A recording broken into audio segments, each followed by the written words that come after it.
Okay, so last class we dove into the central limit theorem, which is going to form the basis of today's class, confidence intervals, as well as the next few classes on confidence or on hypothesis testing, the t-test, and all of that.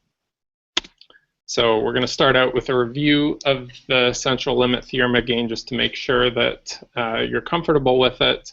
And then we'll talk about confidence intervals for a population mean and proportion. And I'll have some results from the few of you who filled out the survey today before my cutoff time, that when I could still get things into the lecture. Good. Thank you, Eddie and Danielle.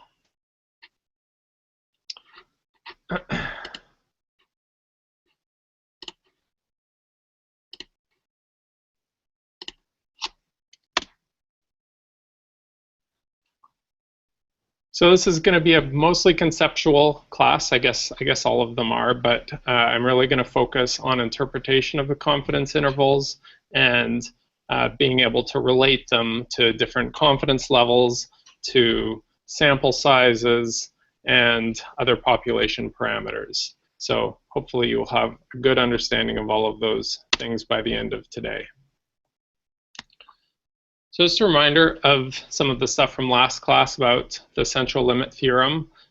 Key to that was the difference between the population and a sample, and especially between the population distribution and a sampling distribution. And you'll recall that the population is made up of individuals, and it's all of the individuals of interest for a particular study. A sampling distribution is made up of summaries of samples. So a sample might be a sample of 30 people or 100 people, but in the sampling distribution, it is about a bunch of samples, all of the same size. So if n equals 30, it's many samples of size 30, and it's a distribution of the means of those samples. And we use that distribution of the samples to make inference about the population from just one sample by estimating the probability of obtaining a sample that of properties like we described for a given population. And we'll be using that today for our first bit of inference through confidence intervals. Recall the notation. We're using Greek letters for the population. So mean and standard deviation are mu and sigma. I like to use capital letters when we're talking about proportions, capital P, capital Q, instead of using Greek letters and then using the lowercase of those for samples, largely because it's a hassle putting little hats over the P's and the Q's. You will often see hats put over things that are estimated from a sample. So you'll see a P with a hat on it. I think Tony likes to do that. That is common as well. But the important thing is keeping in mind whether something is a fixed value of the entire population, something that we only know in theory, or if it's something that we're estimating from a sample.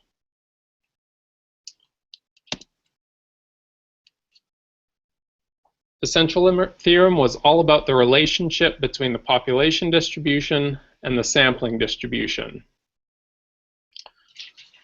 So given a population distribution, such as of serum cholesterol of individuals, or we did ages or running times of runners in a race, if we know the mean and standard deviation of that population, we can convert that to a mean and standard deviation of the sampling distribution. And you remember what that standard deviation of the sampling distribution was called? Standard error, exactly. And is standard error bigger or smaller than the standard deviation of the population? It's smaller, right? only in the pathological case of n equals 1 would it be the same. Because then your sample is actually an individual, so it's a direct estimate of the population standard deviation. But in all normal samples, n is always greater than 1. The standard error is always less than the standard deviation. And that was intuitive, right? That made sense. Does anyone remember why that seemed intuitive? Mm-hmm. Because you'll have less variation when your data points are all means all the different data points. Exactly. You have less variation in the means of groups of individuals than in the individuals themselves. So in a group, when you take the average, you lose the individuality. You're just looking at group averages. So the variability in group averages is less than the variability in individuals, and that makes sense. All of the inference that we do in this course, and for the most part in statistics, is about group properties, group averages, group proportions, things like that. So it's about the behavior of groups. Yes? I just want to make sure not to repeat it. Yep. Variability in group averages less than variability in individuals, you said? Yes, the variability in the average is less than the variability in the individuals. We've got plenty of time today, so don't be afraid to interrupt and ask questions and reiterate things back to me. I want everything from today to be very intuitively obvious to you by the end. And keep in mind that, you know, as you know maybe by now, on the exams I do like to make sure that a certain amount of it is just testing your intuition. Not, you know, there is a certain amount where you have to calculate stuff, but a significant amount of it is, do you have a good intuition for this? Because that, I think, is what you're going to take forward into the future. After you forget how to calculate a confidence interval, you'll at least, you know, you'll remember what it means and be able to look at them and understand what they mean. So the three components of the central limit theorem, and these, remember the CLT, it relates to the population distribution to the sampling distribution. The first one is that the means of those two distributions are identical. So the mean that we have from the sample is the best estimate that we have for the mean of the population. And if we took many, many samples, the mean of those samples would be identical to the mean of the population. So if we have a few samples, that mean is approximately the same. If we have many samples, so that we have the entire sampling distribution, they're identical, right? Yes?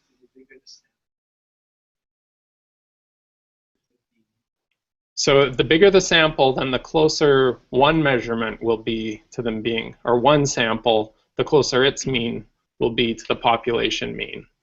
For the distribution, it doesn't matter what the sample size is. For any sample size, the mean of the sampling distribution will be identical to the mean of the population distribution. But of course, for large N, the standard error gets smaller, so the mean of a single sample will be closer, on average, to the population mean.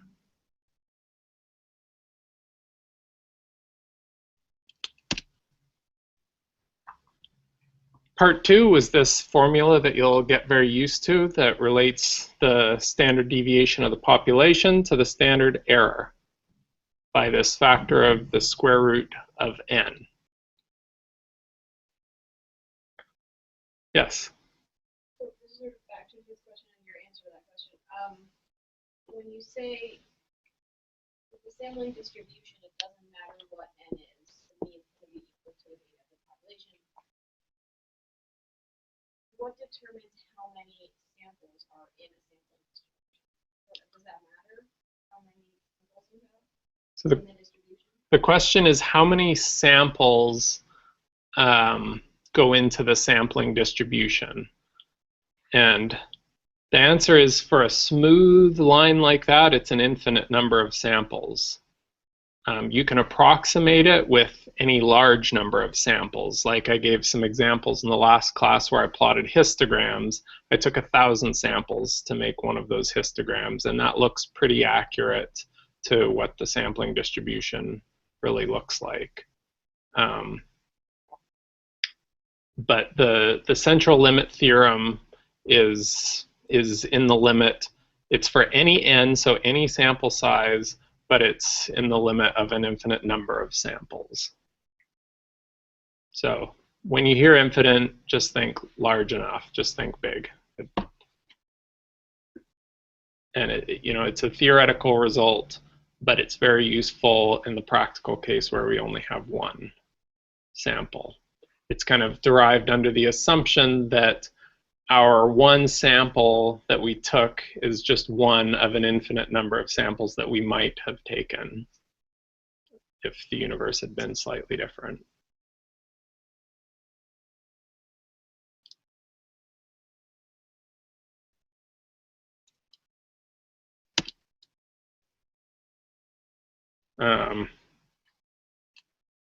So due to that part 2,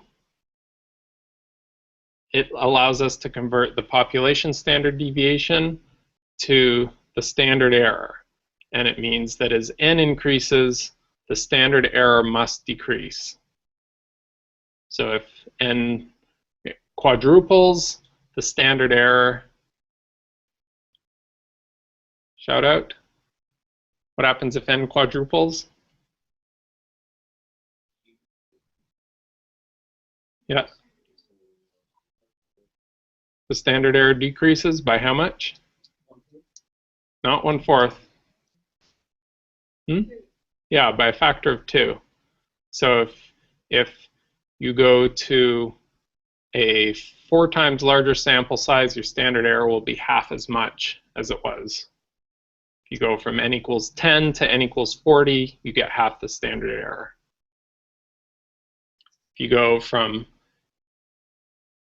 I don't know, increase by a factor of 16, like from n equals 4 to n equals 64, then you get a 4-fold reduction in your standard error. And of course, as a result of this decreasing standard error, then for large sample sizes, the mean of any one sample is likely to fall closer to the population mean. And this is kind of an essential prelude to the confidence intervals that we're going to do today. That the larger your sample size, the more confident you can be, the less uncertainty there is about what the population mean is. We're going to be taking one sample and then making inference about a plausible range of means for the population. This, well, very similar formula applies to proportions. So you should be able to apply all these same principles to proportions as well, at least as long as the sample size is large enough. There is that approximate rule of n equals, or p greater than 0.05 and 1 minus p greater than 0.05, as long as, p times n greater than 5 and 1 minus p times n also greater than 5, then you can apply these same principles to the proportion, because we use a normal approximation to the proportions. Yes? Another good statement you made, you can just repeat again. So you said the n allows us to calculate the standard deviation in reference to. N allows you to calculate the standard error in reference to the population standard deviation.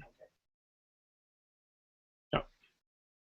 If you have any two of those three, you could calculate, well, you can estimate the population mean from, here, just a sec, so from this formula, standard error equals sigma over square root of n. You can calculate your standard error from the population, and n, or calculate any missing one of those three.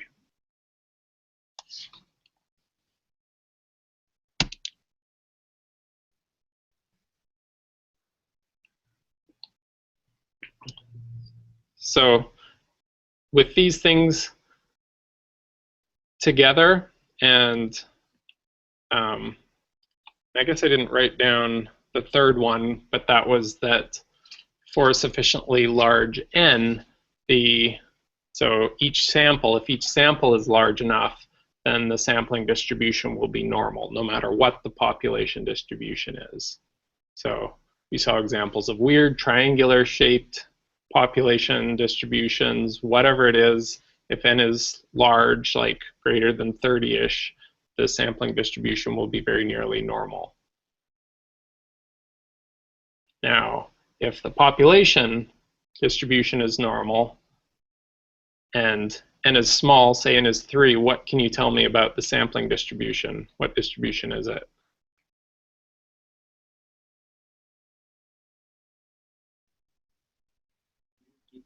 So I said that part 3 of the central limit theorem was that if we have a large n, let's say n greater than 30, for any population distribution, the sampling distribution is normal. Now, what if n is small, but the population distribution is normal? So it's weights. Weights are normally distributed in our population. We take samples of n equals 4. What's the shape of the sampling distribution going to be?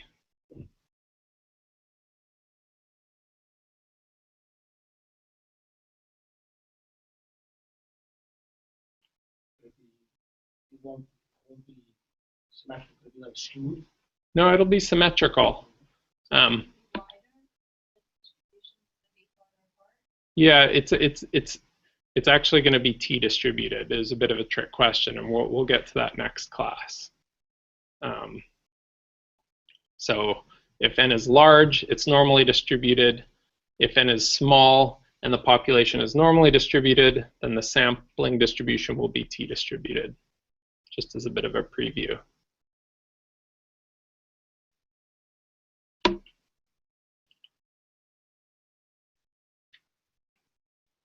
And so just as a reminder on the bottom here, the standard error, it's just the standard deviation, but it's the standard deviation of the sampling distribution. So it gets this special name, the standard error, so that you don't confuse it with a regular standard deviation. Usually when you talk about standard deviation, you're talking about like the variability in heights, weights, running times, ages.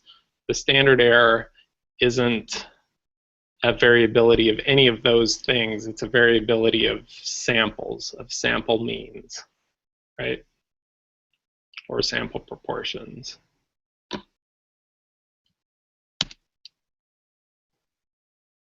And we're going to use this for calculating confidence intervals.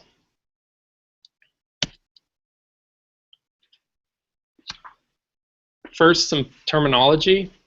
A point estimate is a single number, and usually it is our best guess at something. It's our best guess at a population parameter, or it's our best guess at the true answer for something, if there is such a thing as a true answer. In our example of guessing the age, your point estimate is the age that you think I'm most likely to be.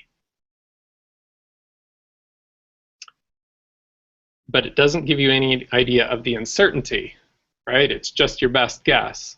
So someone who you know very well, but you can't quite remember their birthday, there's less uncertainty. Someone who you've never even seen, there's going to be a large uncertainty, right? I mean, you could take a good guess that anyone in the world, even if you don't even know anything about them, they're going to be between 0 and 120 years old with pretty high confidence. Whereas someone you know well, you can put a smaller interval on that with the same amount of confidence. So that interval estimate Yes, question. No, a point estimate's a single number.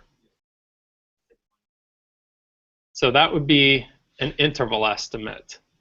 That's a range. So that is an expression of uncertainty.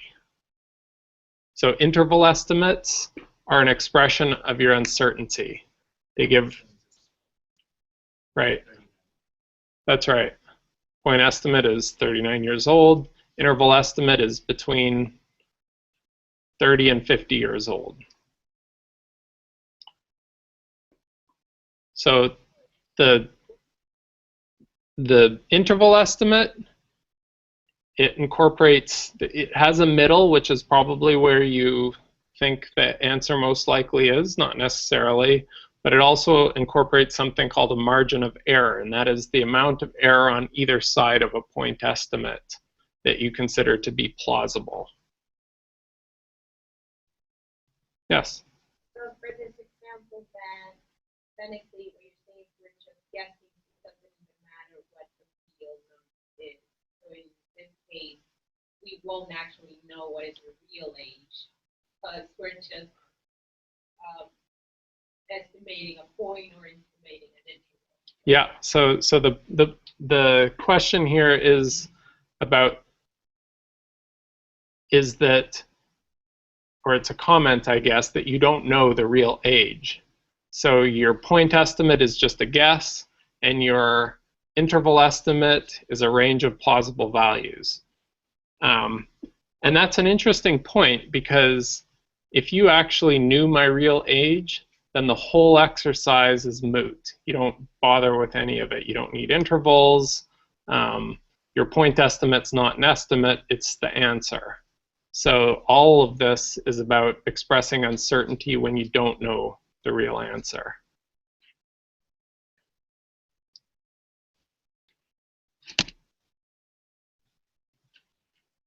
All right, oh, wait a minute, how did this end up in here? It didn't sync up. This is last year's survey. Let me see.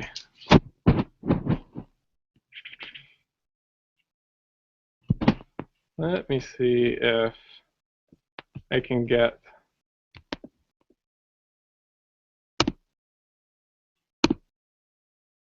our new 507.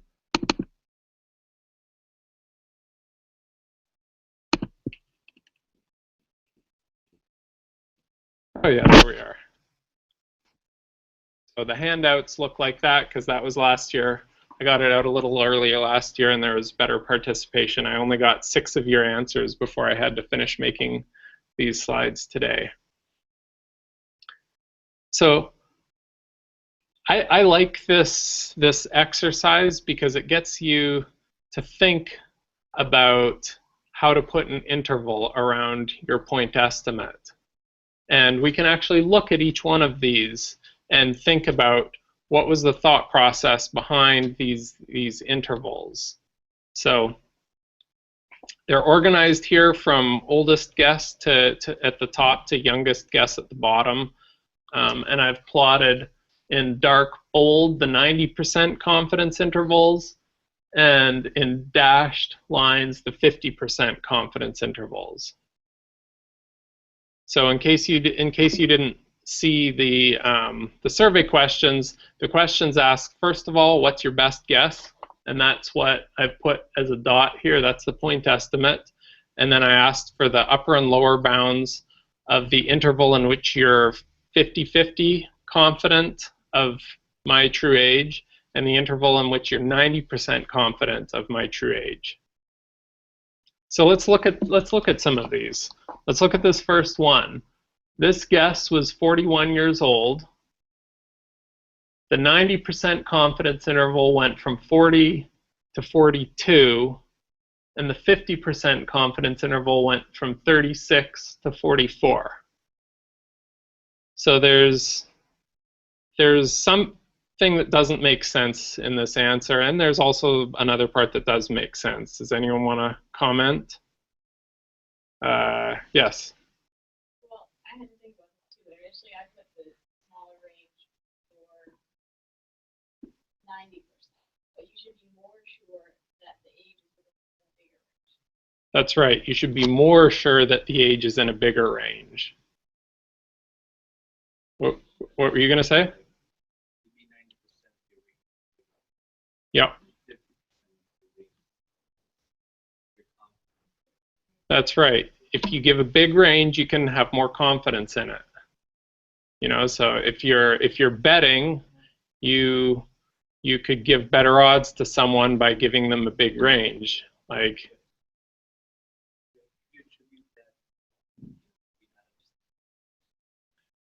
it's a common misunderstanding. I've seen it in, like, I've given similar surveys in different classes, and it is a common misunderstanding.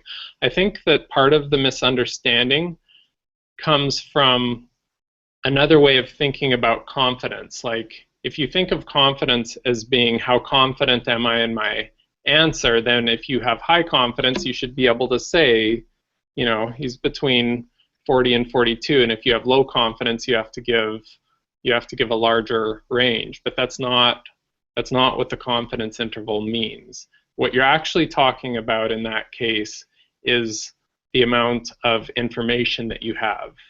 So if you have more information for the same level of confidence, you can give a smaller range. If you have less information, you have to give a larger range for the same level of confidence. Confidence would have to do with betting, for example. Like, if you have an accurate 50% confidence interval, then you can give even odds to someone that the true answer is in there and come out even. If you have a 90% confidence interval that is accurate and you give even odds, you're going to come out ahead. So there's also something that does make sense about this guess, though. Does anyone want to say what that is? Another feature of the relationship? Yeah. Their point estimate is right in the middle. Yes, which I think makes sense. I mean, it doesn't have to be that way. Maybe you have more uncertainty on one end than the other, but commonly your point estimate is going to be in the middle. So what about this second one?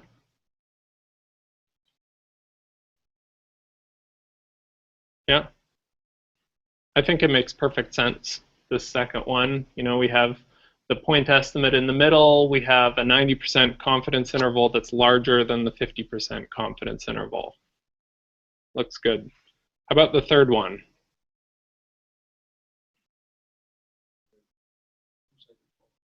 What's that?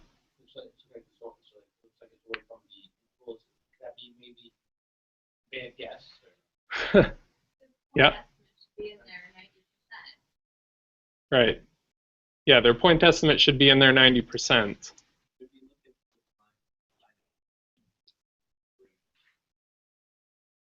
That's another point. If you look at the width of these two, they're almost the same. Yeah. So it just got, like, the 90% confidence interval got shifted over. So I don't know. These were anonymous. I have no idea who they were. But if this was your answer, then you should think about confidence intervals some more, because yeah, there's no way that your confidence interval should not include your best guess, because it's a bad confidence interval then. If your best guess is lying outside of the range of plausible guesses, that's a problem. And if you're giving the same range to be 50% sure as to be 90% sure, that's also a problem. That means that you're not actually adjusting for different amounts of confidence.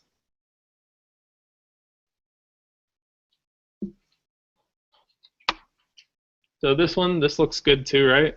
They just think I'm a little younger. Yeah.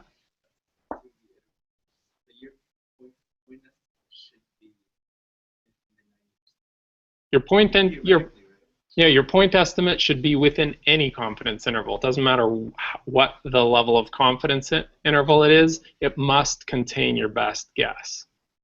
It's an illogical confidence interval if it doesn't contain your best guess.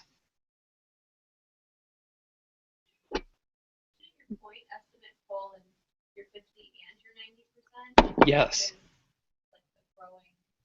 Yes, your point estimate should fall in your 50% estimate, your 50% interval, your 90% interval, your 99% interval, any interval, your point estimate must fall inside it. And for a symmetric distribution, it should be in the middle. You can imagine if the sampling distribution were asymmetric, then maybe your point estimate wouldn't fall right in the middle. But if the central limit theorem holds, if it's a large sample, or we have a normally distributed population, your point estimate will fall in the middle of any confidence interval that you construct.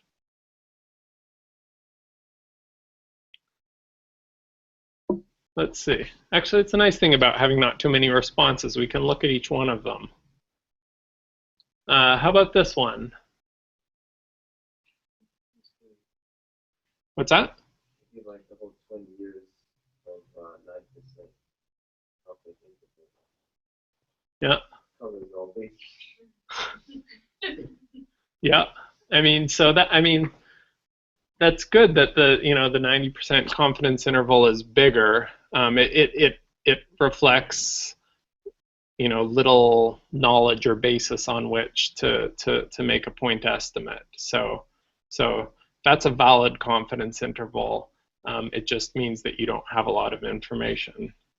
But for this case, so then the person, instead of having the point estimate in the middle, they actually started Yeah. for the 50% from their best estimate. Yeah.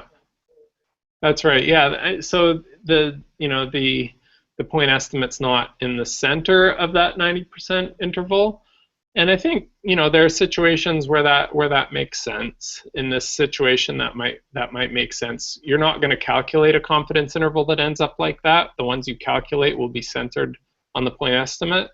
But, you know, maybe here someone has figured, well, he can't be less than 30 because he's got a PhD and he's a professor now. You can't be less than 30. But I have no idea how old you are. Yeah. Professor, in that case, too, let's say we take that into consideration. Does that mean it's some kind of bias in there that we're trying to shift? That we're basically going by no knowledge, right? Yeah. So is that bias that you're going by no knowledge at one end of the spectrum? I mean, in a way it is, because there's some certainty in your knowledge, and you know, confidence intervals. Well, at their most basic, a confidence interval is just the interval in which you can have a certain level of confidence of the true answer. And in that sense, no, it's not biased. However, the fact that the point estimate is not in the center, how can I say this? It's a form of bias, just in that it's saying that we have more knowledge about one end of the plausible values than at the other end, if that makes sense.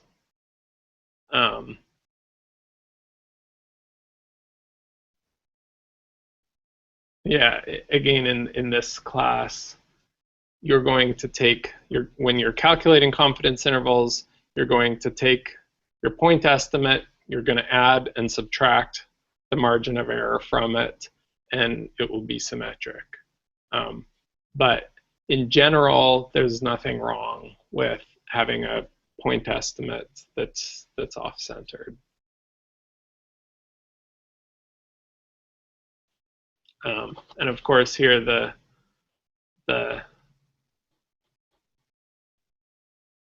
50% confidence interval, funny, in that one, it ends at the point estimate, which, I mean, I guess a case like that could happen if, I don't know, there were, what happened 35 years ago, or I don't know, if there's something where you know that I could not be less than 35 years old, but that was still your best guess. I don't know. So it's a weird situation, but in this last one, that looks fine, right? So do all of the confidence intervals? Yes. Just because they're kind of numbers that are easy for people to think about. I don't know. No, not really. I mean, those are not usually the ones that we use in public health. Usually it's a 95% confidence interval.